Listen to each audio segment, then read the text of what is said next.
Il y en a de toutes les couleurs et pour tous les goûts. Bien en évidence dans les rayons des supermarchés, ces boissons sont plus sucrées encore qu'un soda et contiennent 3 fois plus de caféine. En Grande-Bretagne, plus de 2/3 des enfants de 10 à 17 ans en consomment régulièrement et ils en boivent 50% de plus que les autres adolescents européens. Face à ce constat inquiétant, le gouvernement britannique envisage donc une mesure radicale, en interdire la vente à tous les mineurs. Je pense que cette mesure est très bonne. Ces boissons contiennent trop de sucre et surtout, elles survoltent les enfants. Quand j'étais plus jeune, on s'amusait à compter. Et toi, combien tu en bois par jour?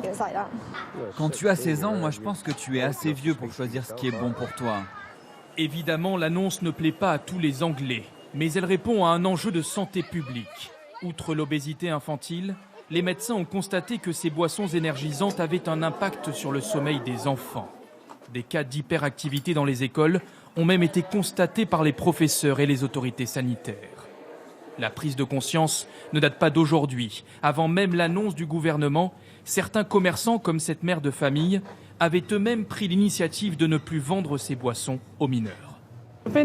Ça fait 4 ans qu'on a ouvert notre boutique et on a nous-mêmes décidé de ne pas vendre ces boissons aux mineurs, tout comme l'alcool. On pense que les enfants ne devraient jamais en boire. Cette annonce sur les boissons énergisantes s'inscrit dans un vaste plan de santé publique lancé au printemps dernier par la Première ministre Theresa May en personne. Ce plan consiste à réduire l'obésité chez les adolescents par 2 d'ici à 2030.